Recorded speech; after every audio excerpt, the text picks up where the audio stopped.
કેમ છો વિદ્યાર્થી મિત્રો? હું છું જગદીશ કે બારિયા, બી સાર્વજનિક હાઈસ્કૂલ રામેસરા. આગળ આપણે 12માં મૂડીના હિસાબોમાં શેર જપ્તી અંગેનો એક ટૂંકો દાખલો જોયો હતો. ચેપ્ટરમાં 2026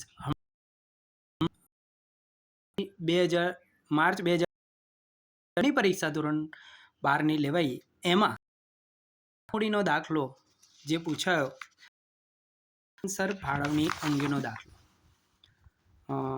તમને અહીંયા ક્વેશ્ચન નંબર 46માં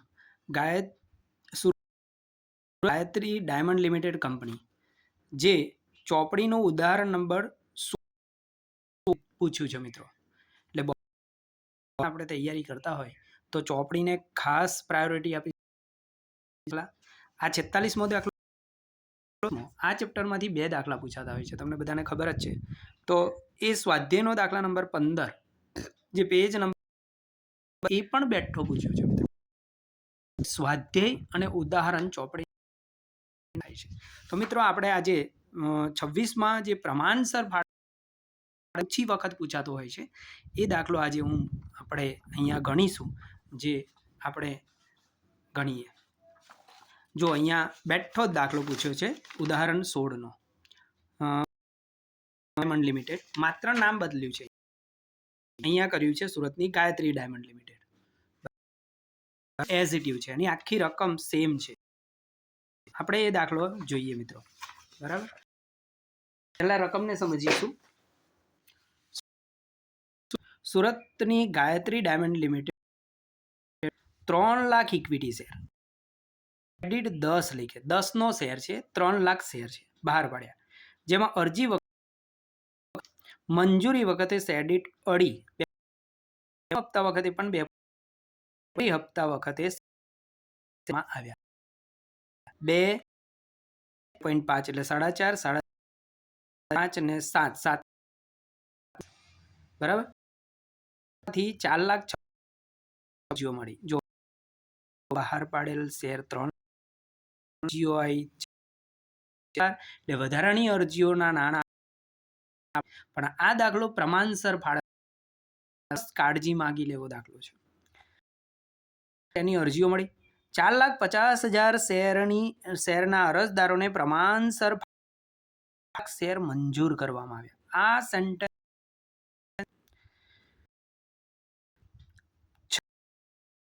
ના મંજૂર કરી એટલે જ નાના બીજા વધારાની મંજૂરી વખતે મજરે લેવાના થાય છે. એક શેર હોલ્ડર બાકીના બધા જ શેર હોલ્ડરો પાસેથી પૂરેપૂરી રકમ. સરસ્વતી નામની અમુક શેર પર પૈસા આવ્યું છે. સરસ્વતીને 600 શેર મંજૂર કરવામાં આવ્યા હતા, તેને છેલ્લા નથી, તેના શેર જપ્ત કર્યા. સરસ્વતીના બધા 9 લેખે પૂરેપૂરા ભરપાઈ તરીકે બહાર પાડ્યા. કંપની મેં તમને સમજાવેલું એ પ્રમાણે જેટલા હપ્તા એની ડબલ આમનોંધ. મોટો દાખલો પૂછે તો 8 આમનોંધ વત્તા એટલે 11 આમનોંધ થાય મિત્રો. મોટો અથવા 3 જપ્તીના એવું ઘણીવાર પૂછતા હોય છે, પણ અહીંયા બંને છે, એટલે આપણે અહીંયા ટોટલ 11 આમનોંધ થશે મિત્રો. ખાસ કાળજી પ્રમાણસર ફાળવણી કરવાની છે શેરની પ્રમાણ. તો એના માટે કર્યું છે મિત્રો. દાખલો છે એટલે લખી દીધી. માર્ચ 2026 શેર મૂડીનો દાખલો. ફાળવણી માટે તો હોઉં છું. એમાં 3 વિગત. પહેલા વિગત આવેલા અરજીના કુલ શેર અથવા મંજૂર કરેલ શેર. અહીંયા આપણે રકમને આધારે અને ફાળવણી કરવાની થાય છે. તો પહેલું એક વિગત લખી દેવાની, પૂરેપૂરા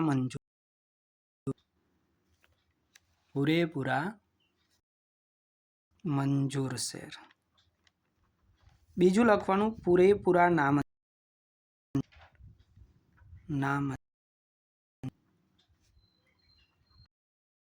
ત્રીજું પ્રમાણસર ફાળવણી.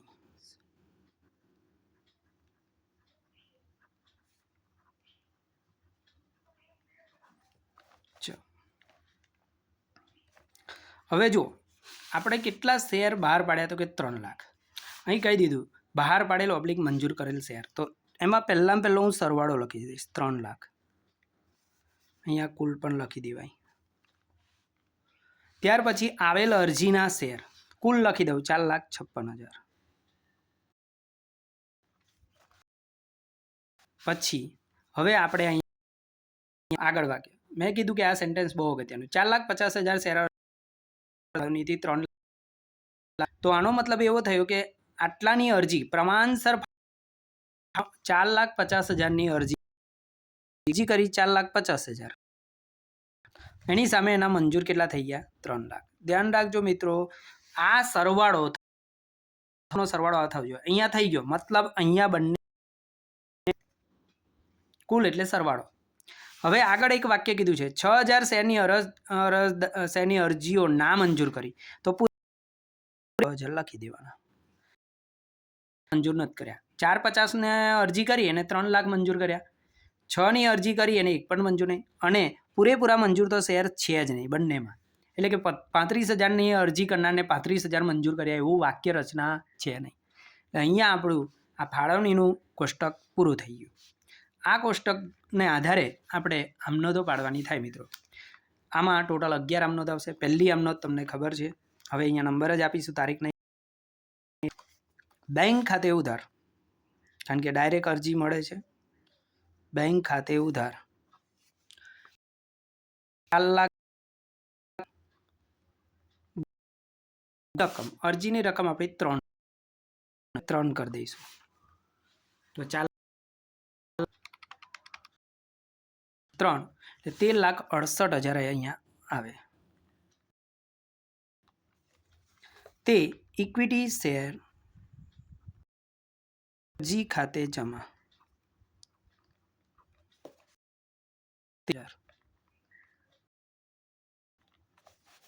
આ પહેલી આમનોધ તમારી પૂરી. બીજી આમનોધ, પહેલી આમનોધમાં જે જમા છે બીજી આમનોધ, આ આમનોધો લખતી વખતે ખાસ કાળજી, અમુક તો સેમ જ હોય. જેમ કે અહીંયા પહેલીમાં જમા છે, બીજી આમનોધ ઇક્વિટી શેર અરજી રકમ મિત્રો 56,000.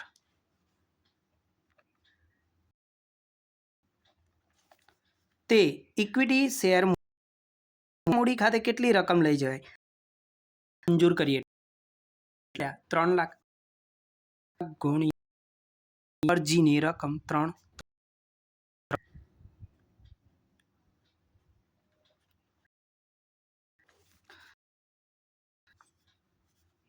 ઇક્વિટી શેર મંજૂરી ખાતે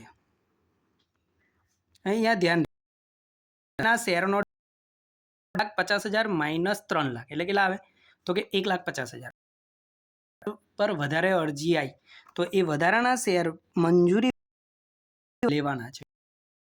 50,000 ગુણ્યા એટલે 4,50,000 અને તે પરત જે ના મંજૂર અરજી કરી 1,000 મંજૂરી ના મંજૂર કર્યા એટલે 18,000 4,50,000 અને 9 લાખ આ બધાનો સરવાળો 13 લાખ. જેમ કે 9 લાખ 4,56,18,068 આ થઈ ગઈ તમારી બીજી આમનોધ. હવે શું તો કે મંગાવાના પહેલી અરજી રીતે મંજૂરીની 2 આમનોધ, હપ્તાની 2 આમનોધ, દરેક હપ્તાની 2 આમનોધ થાય. હવે આ ત્રીજી આમનોધ કોણે જેવી તો કે બીજા જેવી. અરજીની જગ્યાએ મંજૂરી શબ્દ કરી દેવાનો અને શેર મૂડી લેવાનો, આ બાકીનું નહીં લેવાનું. તો ઇક્વિટી શેર મંજૂરી ખાતે ઉધાર. હવે એક અગત્યનો મુદ્દો, નોંધ આવેલ અરજીના શેર પર થાય. આવેલ અરજીના શેર કેટલા હતા 4 લાખ. મંજૂર કરેલ શેર કેટલા 3 લાખ. પહેલી શેર પર બાકીની બધી હપ્તાની રકમ જપ્તીના પોઈન્ટમાં નહીં, ખાસ ધ્યાન રાખજો. તો હવે બધી જ ગણતરી આપણે 3 લાખ કર પર 3 લાખ ગુણ્યા મંજૂરીનો હપ્તો કેટલો છે આપણો તો કે મંજૂરીનો હપ્તો આપણો 2.5 એટલે 3 લાખ ગુણ્યા 2.5 50,000 આપણે મંગાયા, મંજૂરીના નાણાં લેણા થયા તે પણ લખો તો ચાલે. તે ઇક્વિટી શેર મૂડી ખાતે. આમનો તો ગોખવાની જરૂર નથી. જો અહીંયા બીજી અરજીની જગ્યાએ શું થઈ ગયું, મંજૂરી, બે નહીં લેવાનું, તો કે 7,50,000. આ પહેલી તમારી પૂરી. ચોથી એમનો શું, તો કે મંજૂરીના નાણાં મળે ત્યારે. આઈએમપી એમનો છે, સ્ટાર પાડું છું, ફૂંદડી પાડું છું. ચોથી જેવી જગ્યાએ શું થઈ જાય, મંજૂરી. બસ એટલું જ કરવાનું. બેંક ખાતે ઉધાર, આમનો આ રીતે જ યાદ રાખજો. તે ઇક્વિટી શેર મંજૂરી ખાતે. કેટલા, તો કે જો ભાઈ આપણે 50,000 રૂપિયા મંગાયા, હજી વખતે મંજૂરી આવશે, સોરી, મંજૂરી શબ્દ આવશે. અરજી વખતે આપણને ચાન્સ મળી ગયા છે, એટલે કે વધારાના શેર વખતે મજરે લીધા છે, તો એ બીજી વાર પૈસા આપણને મળે. મંગાયા 7,50,000 અને ઓલરેડી આપણને અરજી તો કે 4,50,000. 50,000 બીજી વાર મળે નહીં, તો મળશે કેટલા, માત્ર 3 લાખ. બસ આ આમનો એકલી કાળજી રાખવાની આવડે એવું છે. હવે પાંચમી આમનો કોણા જેવી, તો કે ત્રીજા જેવી. હપ્તો થઈ જાય, પ્રથમ હપ્તો છે લઈ ગયા અડી, તો અહીં લખવાનું ઇક્વિટી શેર ખાતે.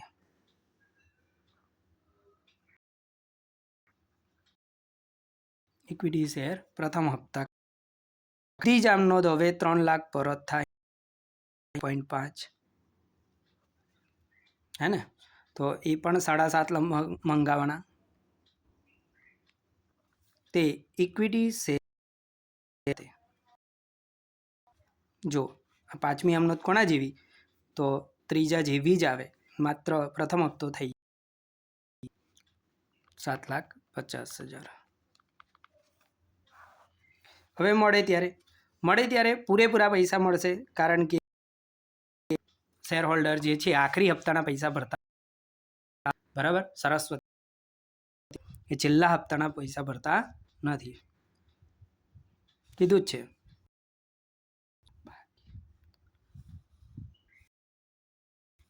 છેલ્લા હપ્તાના તો અહીંયા મળશે કેટલા, પૂરેપૂરા. બેંક ગુણ્યા 2.5, તો પણ ઉપરની રકમ લઈ લેવાની, 7.5 લાખ. તે ઇક્વિટી શેર પ્રથમ હપ્તા ખાતે.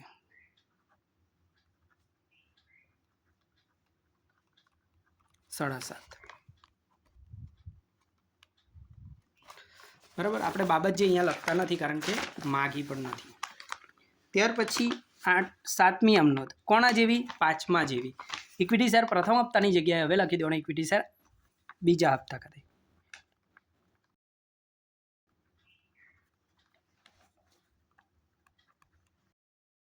પણ એવું જ મિત્રો, ગુણ્યા હપ્તાની છે, તો કે આપણો આખરી હપ્તો 6 લાખ મૂડી ખાતે. 6 લાખ. ચાલો હવે શું, તો કે પૈસા મળે ત્યારે. આઠમી આમનોંધ. આઠમી કોના જેવી, છઠ્ઠા જેવી. ખાતે ઉધાર ધ્યાન રાખજો, 3 લાખ શેરમાંથી કેટલા શેર પર પૈસા નથી મળતા, તો કે 600 શેર સિવાય બાકીના બધા શેર પર પૈસા મળે છે. તો આપણે 3 લાખમાંથી 600 શેર બાદ કરી દઈશું, 2,99,400 શેર પર ગુણાકાર 99,402 એટલે 5,98,800.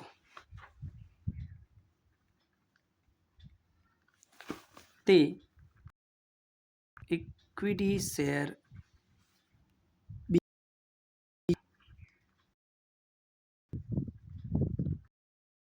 598,800 બરાબર. હવે શું કરવાનું છે? આ શેર જપ્ત કરવાના છે મિત્રો.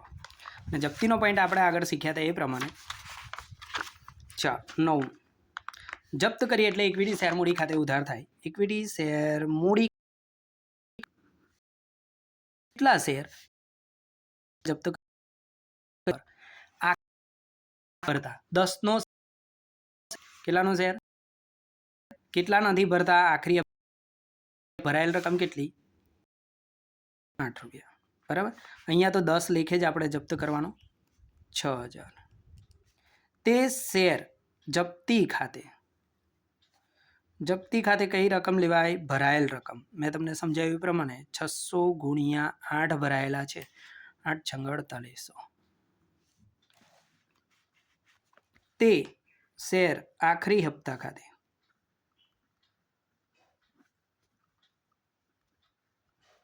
કેટલા?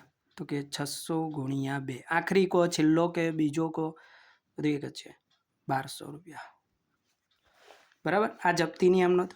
હવે જપ્ત થયેલા શેર કેટલા લેખે ફરી બહાર પાડ્યા? 9 લેખે. અહીંયા કીધું પૂરેપૂરા ભરપાઈ તરીકે બહાર પાડ્યા તો 10મી આમ નોંધ.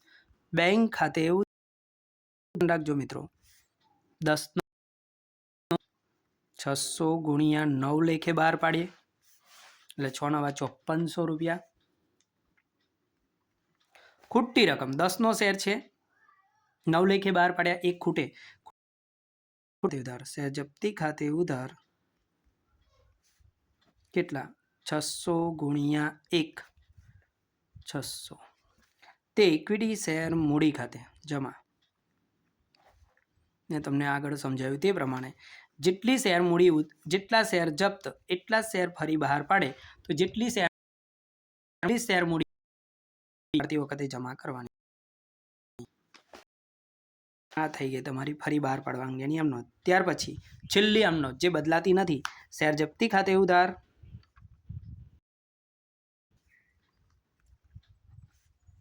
તે મૂડી અનામત ખાતે જમા.